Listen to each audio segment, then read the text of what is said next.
దేవునికి స్తోత్రం. ఈరోజు మన ఆరాధన ప్రారంభించుకోవడానికి గాను ప్రార్థనతో ప్రారంభించుకుందాం. మహాప్రభువా, మా ప్రేమగల తండ్రి, మీ పరిశుద్ధమైన నామానికి వందనాలు, స్తోత్రాలు, స్తుతులు చెల్లించుకుంటున్నాము.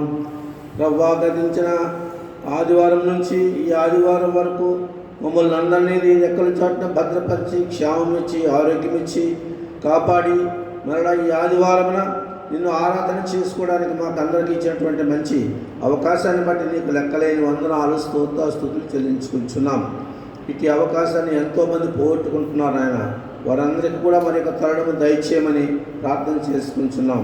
నీ వాక్యము కొన్ని నిమిషములు మేము ధ్యానించిన ఉంటుండగా నీ యొక్క పరిశుద్ధాత్మ శక్తిని నాకు తోడుగా అనుగ్రహించి సిద్ధపడ్డ వాక్యం చక్కగా చెప్పగలిగిన సహాయం చేయమని ప్రార్థన చేసుకుంటున్నాం.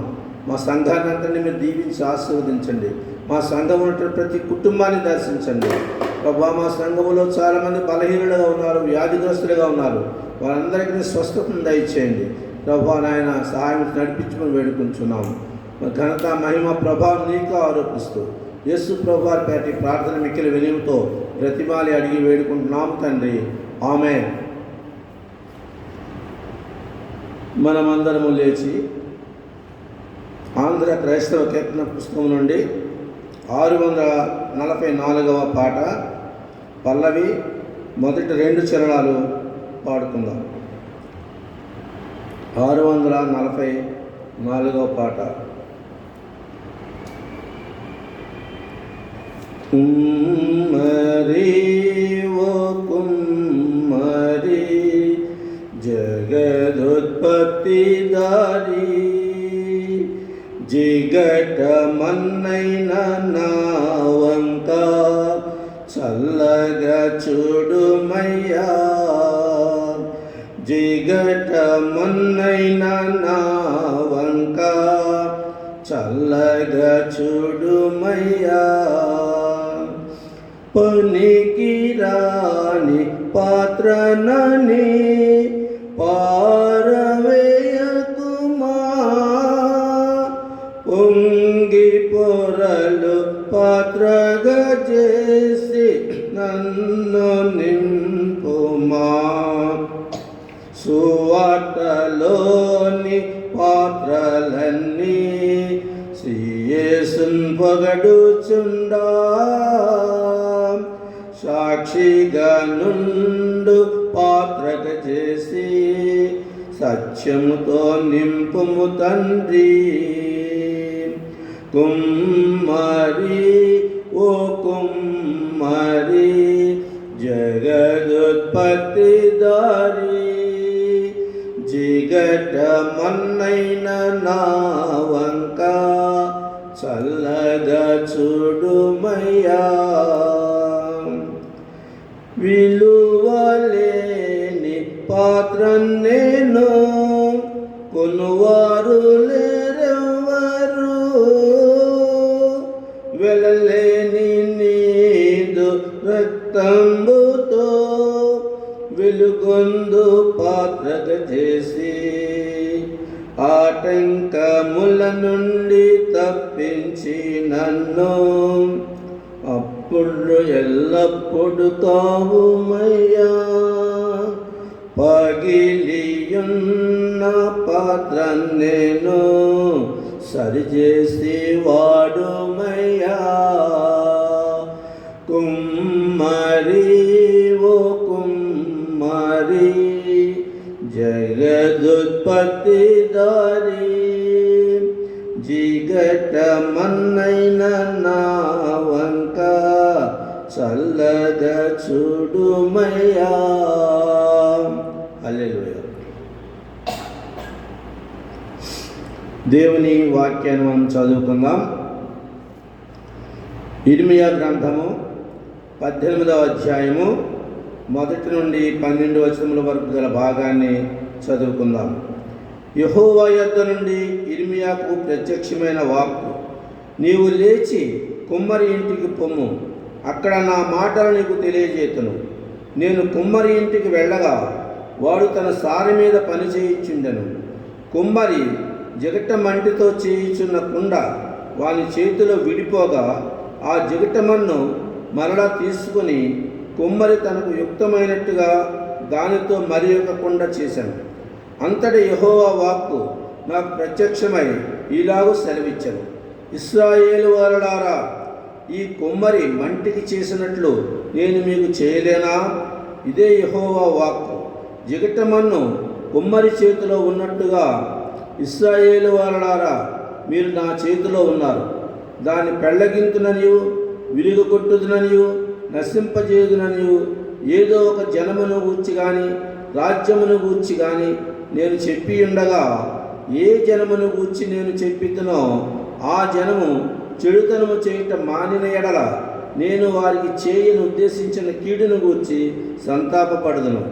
మరియు కట్టెదననియు నాటిదననియు ఒక జనమును గూర్చి కానీ రాజ్యమును గూర్చి కానీ నేను చెప్పి ఉండగా ఆ జనము నా మాట వినకుండా నా దృష్టికి కీడు చేసిన ఎడల దానికి చేయదలిచిన మేలును గూర్చి నేను సంతాపపడుదును. కాబట్టి నీవు వెళ్ళి యూదా వారితోనూ యెరూషలేము నివాసులతోనూ ఇట్లను, యెహోవా సెలవిచ్చిన మాట ఏదనగా, మీ మీదికి తెచ్చుటకై నేను కీడును కల్పించుచున్నాను, మీకు విరోధముగా ఒక యోచన చేయుచున్నాను. మీరందరూ మీ దుష్ట మార్గములను విడిచి మీ మార్గములను మీ క్రియలను చక్కపరుచుకునడి. అందుకు వారు, నీ మాట నిష్ప్రయోజనము, మేము మా ఆలోచనల చొప్పున నడుచుకుందుము, మేమందరము మా మూర్ఖ హృదయము చొప్పున ప్రవర్తించుదని అందరూ. దేవుడు తన పరిశుద్ధ వాక్యమును దీవించునుగాక. ప్రియమైనటువంటి దేవుని బిడ్డలారా, మరి కొన్ని నిమిషాలు మనం దేవుని వాక్యాన్ని మనం ధ్యానిద్దాం. ఈరోజు మరి మనం ధ్యానించబోయే అంశము కొండ, పాట్ లేదా బైబిల్లో రాయబడిన పదము వెస్సల్. కాబట్టి ఈ కొండ అనే దాని గురించి కొన్ని నిమిషాలు మనము ధ్యానించుకుందాం. మూలవాక్యముగా ఇర్మియా 18:2 చదువుకుందాం. నీవు లేచి కుమ్మరి ఇంటికి పొమ్ము, అక్కడ నా మాటలు నీకు తెలియజేతును అని ఇక్కడ ప్రవక్త చెబుతున్నాడు. ప్రవక్తతో యెహోవా దేవుడు చెప్తున్నాడు. కాబట్టి మనం వాక్య భాగము చదువుకున్న వాక్య భాగంలోనే ఈ యొక్క మాట వ్రాయబడి ఉంది. కుండను చేసే పద్ధతి ఏంటంటే, కుండను చేయడానికి 2 పదార్థాలు కావాలి. 1 మట్టి, 2 నీరు. జిగట మట్టిని తన ఇష్టము వచ్చిన ఆకారంలో చేయుటకు కుమ్మరి వానికి అధికారం కలదు. కాబట్టి కుండను చేయడానికి ఈ 2 పదార్థాలు కావాలి. రోమా 9:20-21 వరకు ఏమంటున్నాడంటే చూడండి, ఓ మనుష్యుడా, దేవునికి ఎదురు చెప్పుటకు నీవెవడవు? నన్నెందుకు ఇలాగూ చేసితవని రూపించిన వారితో చెప్పున. ఒక్క ముద్దలో నుండియే ఒక ఘటము ఘనతకును ఒక ఘటము ఘనహీనతకును చేయుటకు మంటి మీద కుమ్మరి వానికి అధికారము లేదా అని అంటున్నాడు. కాబట్టి ఓ మనుష్యుడా, దేవునికి ఎదురు చెప్పుటకు నీవాడు. మనం ఎవరము కూడా దేవునికి ఎదురు చెప్పలేము, చెప్పకూడదు. ఇక్కడ ఎందుకంటే నన్ను ఎందుకు ఇలా చేస్తుందని ఒక కుండ, దేవుడు చేస్తున్నటువంటి పాత్ర కుండ రూపింపబడినది రూపించిన వారితో చెప్పున, అంటే చేయబడినది ఎవరైతే చేస్తారో వారితో ఏమైనా చెప్తాడా? ఒక్క ముద్దలో నుండియే ఒకటి ఘనతకును ఒకటి ఘనహీనతకును చేయుటకు మంటి మీద కుమ్మరి వారికి అధికారం కలదు. ముద్ద ఒక్కటే, కానీ ఒకటి ఘనమైనదిగా చేయడానికి మరొకటి ఘనహీనతగా చేయడానికి దేవుడైన యెహోవాకు అధికారం ఉంటుందని ఇక్కడ ఇర్మియా ప్రవక్త సెలవిస్తూ ఉన్నాడు. కాబట్టి కుండ గురించి మనం ఆలోచించినట్లయితే మరి కొన్ని లక్షణాలు ఉన్నాయి. కుండ మట్టి చేత చేయబడుతుంది, బలహీనముగా ఉంటుంది, మరి పగిలిపోతుంది, అలాగే ఎన్నిక లేనిది అవి ఉంటున్నాయి. ఈ 4 లక్షణాలు కుండకున్నాయి. కాబట్టి కుండ మరి మానవునికి సాదృశ్యముగా ఉన్నాడు. అలాగనే కుమ్మరి కుమ్మరివాడు దేవునికి సాదృశ్యముగా ఉన్నాడు. 18 మనం చదువుకున్న భాగంలోనే చూసినట్లయితే, ఇశ్రాయేలు వాళ్ళారా, ఈ కుమ్మరి మంటికి చేసినట్లు నేను మీకు చేయలేనా? ఇదే యెహోవా వాక్కు. జిగట మన్ను కుమ్మరి చేతిలో ఉన్నట్టుగా మీరు నా చేతిలో ఉన్నారు. తర్వాత యెషయా గ్రంథము 8వ అధ్యాయము 1వ వచనంలో కూడా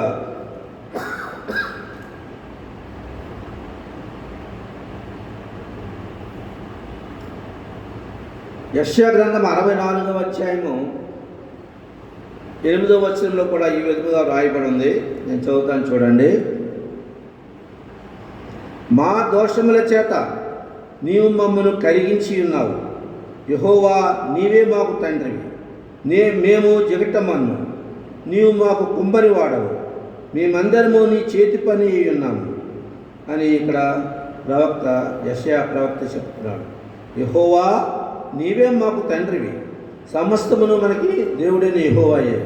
తండ్రివే కాకుండా ఆయనే రక్షకుడు, మనకి విమోచకుడు కూడా ప్రభువా.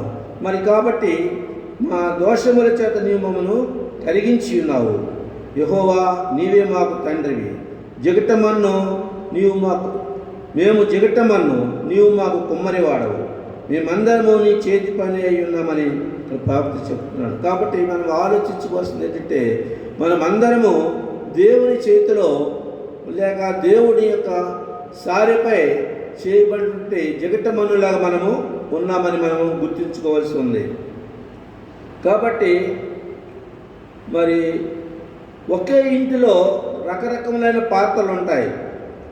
ఏంటి, బంగారు పాత్రలు ఉంటాయి, వెండి పాత్రలు కూడా ఉంటాయి. ఇవి మాత్రమే కాకుండా కర్రవి, మట్టివి, ఇనపవి కూడా ఉంటాయి.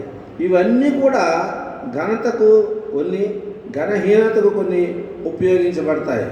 మరి బంగారము మరి ఘనమైనదిగా ఎంచబడుతుంది. అలాగని చెప్పి కుండ ఘనహీనమైనదిగా మనము దాన్ని భావించకూడదు. అలానే రకరకాల పాత్రలు ఇంట్లో ఉంటాయి. కర్ర మరి పాతమైన కాలంలో మరి బలిపీఠముల గురించి మనం ఆలోచించినట్లయితే, మందసం గురించి ఆలోచించినట్లయితే, అది కర్రతో చేయబడి ఉంటుంది. ఆ కర్రకి అడవిలో పెరిగినటువంటి కర్ర, అదేంటిదే అని చెప్పి తుమ్మకర్ర ఎవడు కదా కొంటాడులే అని చెప్పి అనుకున్నప్పటికీ దేవుని మందసమును తయారు చేయడానికి ఉపయోగించబడినటువంటి కర్రగా మనము చూస్తాం. కాబట్టి కర్ర కూడా ఘనమైన దానిగా దేవుడు ఎంచుతున్నాడు. అలాగే మట్టివి కూడా ఘనమైన వాటిగా కొన్ని ఎంచుతున్నాడు. ఘనహీనతకు కూడా ఉపయోగపడతాయి. కాబట్టి ఇవి 2 తిమోతి 2వ అధ్యాయము 20వ వచనం మనం చదువుకున్నట్లయితే, 2 తిమోతి 2వ అధ్యాయము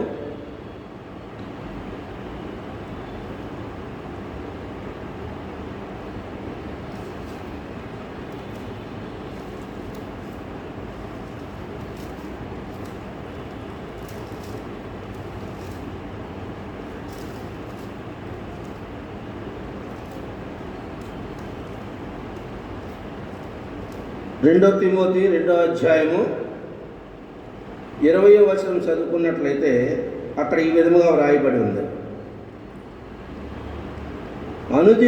అనునదియు దానికి ముద్రగా ఉన్నది. ప్రభు నామమును ఒప్పుకొని ప్రతివాడును దుర్నీతి నుండి తొలగిపోవలను అనునదియు దానికి ముద్రగా ఉన్నది. గొప్ప ఇంటిలో వెండి పాత్రలను, బంగారు పాత్రలను మాత్రమే గాక కర్రవయు మంటివి కూడా ఉండును. వాటిలో కొన్ని ఘనతకును కొన్ని ఘనహీనతకును వినియోగింపబడును. నేను చెప్పాను కదండి, అన్ని రకమైనటువంటి పాత్రలు కూడా దేవుని చేత చేయబడినవే. అవి కొన్ని ఘనమైనవిగాను కొన్ని ఘనహీనతగాను దేవుడు ఏర్పాటు చేసి ఉన్నాడు. కాబట్టి మరి మన గురించి మనం ఆలోచించుకున్నట్లయితే, దేవుడు మనలను కూడా ఏ విధంగా చేశాడు? మట్టితోనే మనల్ని చేశాడు. అందుకే మట్టితో నీవు చేయబడినవు కాబట్టి తిరిగి మన్ను అయిపోవద్దు అని అంటాడు. కాబట్టి దేవుడు మట్టిని తీసి తన చేతితో బొమ్మను చేసి వాడి నాసికారంధ్రంలో దేవుడు ఊపిరి వదగా నరుడు జీవాత్మ అయిన దేవుని వాక్యములో ఉంటుంది. కాబట్టి ప్రతి మానవుడు కూడా దేవుడు చేసినటువంటి పాత్రగా మనము భావించాలి. దేవుడు తన ఇష్టం చొప్పున కుండలను తయారు చేస్తాడు, పాత్రను తయారు చేస్తాడు. అయితే మరి ఆ పాత్రలు దేవుడు చేసినటువంటి పాత్రలు అంటే మానవులమైనటువంటి మనము కూడా పాత్రలు లాంటి వారమే. అలాంటి పాత్రలు దేవుడు చేసినప్పుడు మనం కూడా కృపావరములుగా దేవుడు ఆలోచించి మరి ఒకరికి బోధ చేయు కృపావరము, ఒకరికి మరి పాట పాడే కృపావరము, ఒకరికి మరి ప్రార్థన చేసే కృపావరము, ఇలాగ కృపావరాలు నానా రకములుగా ఉంటాయి. కాబట్టి మనము ఏ విధముగా దేవుడు మనల్ని ఏ ఘనతకైతే మనల్ని ఉపయోగిస్తాడో ఆ ఘనతకు బట్టి మనం దేవుణ్ణి స్తుతించాలి. తర్వాత మరి వాక్యానుసారంగా మరి పాత్రలు, బైబిల్లో చాలా పాత్రలు ఉన్నాయి, రకరకాల పాత్రలు. కొన్ని పాత్రలను మనము మరి కొంతసేపు ఆలోచిద్దాం. ఒకటి సారెపై ఉన్న కుండ. 8వ అధ్యాయము మనం చదువుకున్న 8వ అధ్యాయము 18:4 మనం చదువుకున్న భాగంలోనే ఉంటుంది అది.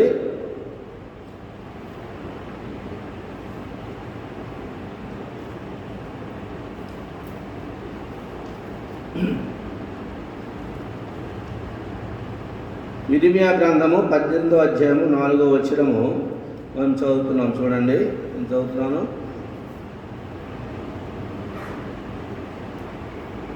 కుమ్మరి జగటమంటితో చేయుచున్న కుండ వాని చేతిలో విడిపోగా ఆ జిగటమన్ను మరలా తీసుకుని కుమ్మరి తనకు యుక్తమైనట్టుగా దానితో మరి ఒక కుండ చేశాను. కాబట్టి ఈ వెసల్, ఈ వెసల్ స్పాయిల్డ్ వెసల్ అని ఉంటుంది ఇంగ్లీష్ బైబిల్లో, రివైజ్డ్ వెర్షన్లో స్పాయిల్డ్ వెసల్. కుండ, సారిపోయిన కుండ జిగటమంటితో చేస్తున్నప్పుడు ఒకవేళ పగిలిపోవచ్చు, విడిపోవచ్చు కూడా. కుండ విడిపోతుంటుంది. అన్నిసార్లు కూడా కుమ్మరివాడు సారిపోయి మంటితో కుండలు చేస్తున్నప్పుడు అన్నీ కరెక్ట్గా వచ్చేవు. వాడి మనసులో ఉన్న ఆలోచన ప్రకారం చేయడానికి చూస్తాడు కదా, కొంత విడిపోతుంటుంది. అయితే దాన్ని మళ్ళా ముద్దగా చేసి మళ్ళీ తనకి ఇష్టం వచ్చినట్లుగా కుమ్మరి తనకు యుక్తమైనట్టుగా మరి యొక్క కుండను చేయగలడు. అది సారిపైన ఉన్న కుండ. రెండవ కుండ ఓటి కుండ. కీర్తనలు 31వ అధ్యాయము 12వ వచనంలో దావీదు భక్తుడు తన పాపాన్ని ఒప్పుకుంటూ నేను ఓటి కుండ వంటి వాడను అని అంటున్నాడు. బ్రోకెన్ వెసల్ అని బైబిల్లో దానికి రాశారు తర్జుమా, రివైజ్డ్ వెర్షన్లో బ్రోకెన్ వెసల్. ఓటి కుండ అంటే అసలు తెలుగులో ఎంప్టీ పాట్, ఖాళీ గల కుండ. అది కుండ కానీ అందులో ఏమీ ఉండదు. కాబట్టి నేను ఓటి కుండ వంటి వాడనంటే నేను ఏమీ లేనివాడను, ఎందుకు పనికిరాని వాడని దావీదు భక్తుడు తనకు తానుగా తగ్గించుకుంటున్నాడు. కాబట్టి అది మూడవ రకం గల కుండ చూద్దాము. మడ్డి గల కుండ. యెహెజ్కేలు గ్రంథము 24వ అధ్యాయము 6వ వచనంలో ఉంది. కొరోజియన్ పార్ట్ అన్నాడు ఇంగ్లీష్లో దాన్ని. యెహెజ్కేలు 24వ అధ్యాయము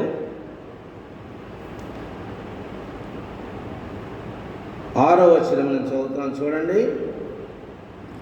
కాబట్టి ప్రభువైన యెహోవా సెలవిచ్చినది ఏమనగా, నరహంతకులున్న పట్టణమునకు శ్రమ, మడ్డిగల కుండ మానకుండా మడ్డి కలిగి ఉండు కుండ నీకు శ్రమ, చీటి దాని వంతున పడలేదు, వండిన దానిని ముక్క వెంబడి ముక్కగా దానిలోండి తీసుకుని రమ్మని ఇక్కడ యెహెజ్కేలు ప్రవక్త రాస్తున్నాడు. కాబట్టి అంటే దీని అర్థం ఏంటంటే యెహోవా సెలవిచ్చిన నరహంతకులున్న పట్టణములకు శ్రమ అంటే నరహంతకులు ఉండేటటువంటి పట్టణముగా దీన్ని అభివర్ణిస్తున్నాడు. వాళ్ళకి శ్రమ అని చెప్పి దేవుడు ప్రవక్త ద్వారా చెప్పమంటున్నట్టుగా దానికి ఉదాహరణగా మడ్డిగల కుండ అని చెప్తున్నాడు. ఇక 4వ కుండ చూద్దాము. అది పగిలిన కుండ. ఇర్మియా 19వ అధ్యాయము 11వ వచనంలో ఏమని ఉందంటే, మరి అలాగనే యెషయా గ్రంథము 30వ అధ్యాయము 14వ వచనంలో ఏమని ఉందంటే, దాన్ని ఇంగ్లీష్లో ఏమన్నంటే బ్రోకెన్ వెసల్, పగిలిన కుండ. కుమ్మరి కుండ పగలగొట్టబడినట్లు ఆయన ఏమీ విడిచిపెట్టగా దానిని పగులగొట్టును. పొయ్యిలో నుండి నిప్పు తీయటకు, దాని గుంటలో నుండి నీళ్లు తీయటకు కానీ దానిలో ఒక్క పెంకు అయినా దొరకదు. పగిలిపోయినటువంటి కొండల గురించి ఆలోచిస్తే అది మళ్ళీ తిరిగి ఉపయోగపడుతుందా? ఏ విషయంలో కూడా ఉపయోగపడదు. దాంతో నీళ్లు తెమ్మండి తేడానికి ఉపయోగపడదు. ఏదైనా వంట చేయడానికి ఉపయోగపడదు. పొయ్యిలో పొంది చేయడానికి ఒక పెంకు కూడా దొరకదు అంటున్నాడు. పెంకు అని ఎందుకు ఉపయోగించాడంటే, పూర్వము మనం చిన్నప్పుడు పెద్ద వయసు వాళ్ళకి జ్ఞాపకం ఉంటుంది, పిల్లలకు చేతులు నూరి మరి ఆ చేదును పిల్లలకి పడతారు. ఆ చేదును పట్టేటప్పుడు పిడకలతో అగ్గి రాజేసి కొండ పెంగులు తెచ్చి ఆ అగ్గిలో కాలుస్తారు. ఎర్రగా కాలుతాయి. నాకు బాగా తెలుసు. ఆ ఎర్రగా కాలిన పెంకులు తయారు చేసిన చేదులో ముంచుతారు. అది సీమలు పొంగుతుంది అన్నమాట.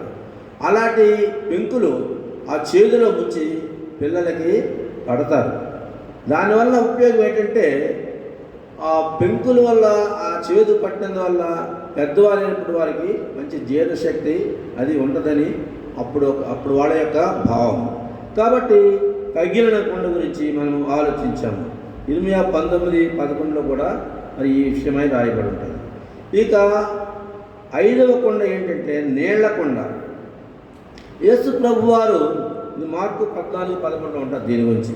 యేసు ప్రభువారు మరి చివరి దినాల్లో శిలువపై మరి ఆయన యజ్ఞం చేయబడినటువంటి దినములు సమీపిస్తున్నప్పుడు చివరి దినాల్లో శిష్యులతో కలిసి చివరి ప్రభురాత్రి భోజనం చేయడానికి, పస్కా ఆచరించడానికి యేసు ప్రభువారు నిర్ణయించుకున్నారు. ఆ భాగంలో మరి యేసు ప్రభువారు ఏం చెప్పాడంటే, నీళ్లకొండ మోయువాని వెంట వెళ్ళి ఆ ఇంటి యజమాని ఇంటిలో యేసు పస్కాను సిద్ధపరచిన శిష్యులతో చెప్పారు. మరి పస్కా సిద్ధపరచడానికి మరి ఒక వెన్యూ కావాలి కదా, జాగా కావాలి కదా అని శిష్యులు ఆలోచిస్తున్నప్పుడు మీరు ఏం ఆలోచించకండి, నీళ్లు మోసుకొని ఇగో ఒకడు వెళ్తున్నాడు, వాడు వెంబడి వెళ్ళండి. వాడు ఏ ఇంట్లో దూరుతాడో ఆ ఇంట్లోనే మేడగది మీద పస్కాను సిద్ధం చేయమని యేసు ప్రభువు శిష్యులకు ఆజ్ఞాపించినట్లుగా చూస్తాము. అది నీళ్ల కొండ. 6వ రకమైనటువంటి కొండ ఏంటంటే నూనె కొండ. 2వ రాజులు 4వ అధ్యాయము 2వ వచనంలో ఉంటుంది. నూనె కొండ అంటే ఎలీషా ప్రవక్త దినములలో ఒక బీద విధవరాలు ఎలీషా దగ్గరికి వచ్చి, నేను 2 పిల్లలయ్యా, నాకు అప్పుల వాళ్ళు బాధిస్తున్నారు, ఏం చేయడానికి తోచడం లేదు, మరి చనిపోనానుంది. ఈ విధంగా ఎలీషా ప్రవక్త దగ్గర మొరపెట్టుకున్నప్పుడు ఎలీషా, నేను నీకేం చేయాలి చెప్పని అడుగుతాడు. అడిగినప్పుడు మరి నీ దగ్గర ఏమైనా ఉందా తీసుకురాని చెప్తాడు. నా దగ్గర ఏమీ లేదు ఎలీషా గారు, ఒక చిన్న కొండ ఉంది, అందులో అడుగున ఇంత నూనె ఉన్నది అని చెప్తాడు. అయితే ఆ కొండ నీవు పట్టుకొని నీ ఇరుగు పొరుగు వారి ఇంటికి వెళ్ళి ఎన్ని కొండలు నీవు తేగలవో అన్ని కొండలు నువ్వు తీసుకొచ్చి నీ ఇంట్లో పెట్టి ఈ అడుగులో ఉంటే నూనె చొక్క ఉన్నటువంటి ఈ కొండతో ఆ కొండలలోని పోయివో అని ఆజ్ఞాపిస్తాడు. ఎలీషా ప్రవక్త చెప్పినట్లే ఆమె చేసినప్పుడు కొండల నిండా నూనె నిండిపోతుంది. ఇంతే కొండ చూస్తే కొండలో అడుగున ఇంతే నూనె ఉంది, కానీ పోస్తుంటే తరగదు. ఆ కొండలన్నీ పోస్తున్నారు, కొండలన్నీ నిండిపోతున్నాయి. ఇంకా పొరుగు వారికి వెళ్ళి వాళ్ళ అబ్బాయిలు పంపించి ఇంకా ఎవరిదైనా కొండలు ఉంటే తీసుకురామని పంపిస్తుంది. వాడు తీసుకొచ్చి అవి కూడా నింపేస్తారు. ఆఖరి కొండలన్నీ నిండిపోగానే ఆశ్చర్యకరంగా ఆ కొండలో నూనె కూడా ఆగిపోయింది. కాబట్టి ఇది ఏంటంటే నీళ్ల కొండ, ఇది నూనె కొండ. కాబట్టి ఎలీషా ఏమని చెప్తున్నాడంటే, ఇది నూనె తైలానికి సాదృశ్యంగా ఉంది. కాబట్టి నూనె తైలమునకు గుర్తుగా ఉంది. దేవుడు నీ తోడి వారి కంటే నిన్ను హెచ్చించినట్లుగా ఆనంద తైలంతో నేను అభిషేకించను. ఆనంద తైలాభిషేకం పాట కూడా ఉంది. కాబట్టి ఈ విధముగా నూనె కుండను గురించి మనము ఆలోచించాము. 7వదిగా విషపు కొండ. విషపు కొండ అంటే ఇదేంటంటే పాయిజనస్ స్పాట్. ఎందుకనే ఎలీషా యొక్క శిష్యులందరూ ఆ రోజుల్లో మహాకరువు వచ్చింది.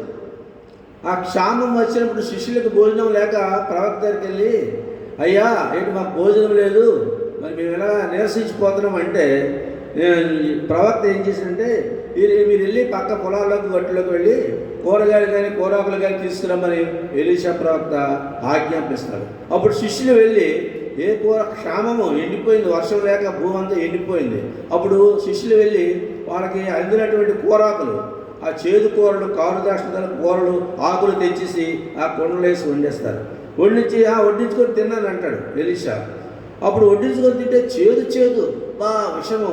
అయ్యా ఎలీషా ప్రవక్త, ఇలా వీటి కొండ వడ్డించమన్నావు, కూరంతా చేదు అని చెప్పాడు. కాబట్టి అది చేదు కుండగా మనము చూస్తున్నాము, విషపు కుండగా మనము చూస్తున్నాము. 8వది విడిచిపెట్టబడిన కుండ.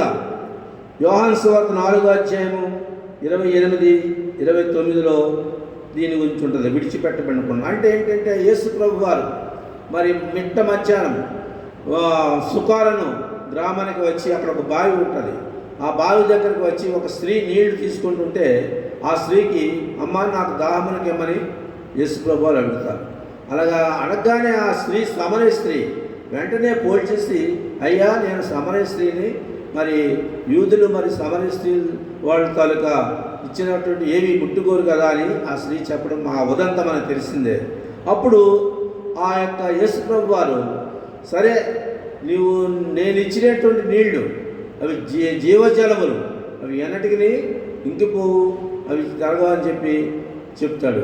ఈ బోధంతా విన్న తర్వాత ఆమె బతుకంతా చెప్పేస్తాడు యేసు ప్రభు. నీవు ఇలాంటిదాన్ని అలాంటిదాను, నీకు 5 పిరమిడ్లు ఉన్నారు. ఈ విషయాన్ని చెప్పగానే ఆమె బెంబేలెత్తిపోయి ఆ కొండ విడిచిపెట్టేసి పరిగెట్టిపోయి ఊళ్ళోకి పోయి, ఎవరో ఒక యేసు ప్రభు అనే ప్రవక్త భక్తుడు వచ్చాడు, ఆయన నా ఈ జీవిత చరిత్రను చెప్పేశాడని చెప్పి వాళ్ళకి స్వార్థ ప్రకటించడానికి వెళ్ళిపోదు. అది విడిచిపెట్టబడినటువంటి కొండగా మనము ఆలోచిస్తున్నాం. 9వది హార్మ్లెస్ పార్ట్, మంచి కొండ. 2వ రాజులు 4:41 దీని గురించి ఉంటుంది. ఇందాక మనం సందర్భానుసారంగా విషపు కొండని చెప్పుకున్నాం కదా.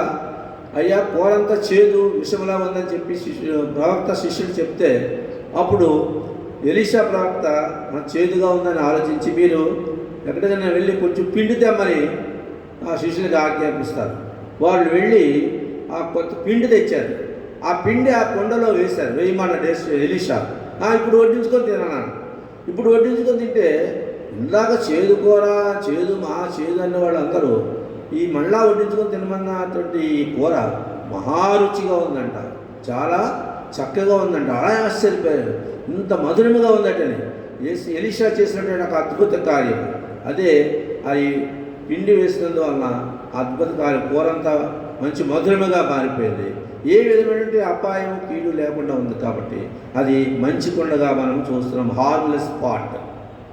ఇక చివరిగా 10వ కొండ గురించి మనం ఆలోచిద్దాం. అదేంటంటే మాంసపు కొండ. తిరుగుబాటు ప్రజలను గురించి యెహెజ్కేలు చెప్తున్నాడు. ఒక కొండను పొయ్యి మీద పెట్టుము, మంచి కుడి జబ్బ గల మొక్కలు, మంచి మెత్తమైన మొక్కలు ఆ కొండలో వేసి వండమంటాడు. వండి ఉపమాన రీతిగా చెప్తున్నాడు అన్నమాట. కొమ్మరి దేవుడికి సాదృశ్యంగా ఉన్నాడు. జగటమన్ను కొమ్మరి చేతిలో ఉన్నట్టుగా ఇశ్రాయేలు వారలారా మీరు నా చేతిలో ఉన్నారు అని ఇర్మీయా 18 చెప్తున్నాడు. యెహోవా నీవే మా తండ్రివి, మేము జగటమన్ను, నీవు మాకు కుమ్మరి వాడవు, మేమందరము నీ చేతి పని ఉన్నాము. యెహోవా నీవే మాకు తండ్రివి, నీవే మాకు కుమ్మరివి, నీ సారిపై మమ్మల్ని చెక్కి చేసి మలచి నీ అరచేతులు మమ్మల్ని చెక్కుకొని నిర్మించావు. కాబట్టి మేమందరము నీ చేతి పని ఉన్నామని వారు అక్కడ యెహోవాను గురించి వాళ్ళు చెప్తారు. అది మాంసపు కొండ. కాబట్టి ఈ యొక్క 10 రకాలైన కొండల గురించి మనము ఆలోచించాము. కాబట్టి మనం దీన్ని ప్రకారంగా మనం ఆలోచించవలసి వస్తే, మనము మన జీవితాల్లో మన అందరము కూడా యెహోవా సారిపై చేసినటువంటి మలచినటువంటి కొండలముగా ఉన్నామని గ్రహించాలి. కాబట్టి ఈ 10 రకమైన కొండల గురించి మనం ఆలోచించాము. నీవు నీ జీవితము ఏ కొండగా ఉందో నీవే పరీక్షించుకోవాలని మనం చేస్తున్నాము. ఎందుకంటే 10 కొండల గురించి మనం ఆలోచించాము. అయితే ప్రస్తుత దినాల్లో లోకము చాలా భయంకరంగా ఉన్నాయి. లోకములోని పరిస్థితులు చాలా భయంకరంగా ఉన్నాయి. ఈ కరోనా వల్ల మరీ ప్రజలు బెంబేలెత్తిపోతున్నారు. ఆలయాలన్నీ మళ్ళా లాక్డౌన్ చేసి మూసివేయబడ్డాయి. కాబట్టి ఈ ఈ ఇలాంటి పరిస్థితి ఎందుకు వచ్చిందో మనం అందరము ఆలోచించాలి ఒకసారి. ప్రార్థనలు అయితే చేసేస్తున్నాం, దేవా మరి మా ఈ కరోనాను నాశనం చేసుకున్నావా అని చేస్తున్నాము. కానీ అసలు దేవుడు ఇంతకాలము కృప చూపించి ఓర్చి ఇప్పుడు తన ఉగ్రతను చూపిస్తూ ఉన్నాడు. గత సంవత్సరం మార్చి నెలలో వచ్చిన కరోనా ఇప్పటికీ పోలేదు. అంటే సంవత్సర కాలం మనం ప్రార్థన చేసినా దేవుడు వినలేదు. ఎందుకు వినలేదంటే ఇంకా మన పాపాలు మనలోంచి పూర్తిగా పోలేదు, మన పాపాలు పూర్తిగా క్షమించబడలేదు, వేషధారణ కలిగినట్టు ప్రార్థనలుగా ఉన్నాయి అని దేవుడు గ్రహిస్తూ ఉన్నాడు. వీళ్ళు మనసులో ఒకటి పెట్టుకొని బయటికి వేరొకటిగా చేస్తున్నారు. పైకి భక్తి గల వారి వలె ఉండి దాని శక్తిని ఆశ్రయించిన వారుగా ఉన్నారని చెప్తా ఉన్నాడు. కాబట్టి ఇంకనూ మన యొక్క అపరాధాలు పాపాలు క్షమించబడలేదేమో అని మరొకసారి ఆలోచించాలి. కొండలు మన గురించి ఆలోచించాం. ఏ విధమైనటువంటి కొండగా నీవు ఉన్నావో నిన్ను పరీక్షించుకో. ఇంకా మనం ప్రార్థన చేయాలి. ఇంకా మన పాపముల గురించి మనం పశ్చాత్తాపడకపోతే సంపూర్తిగా పశ్చాత్తాపడాలి.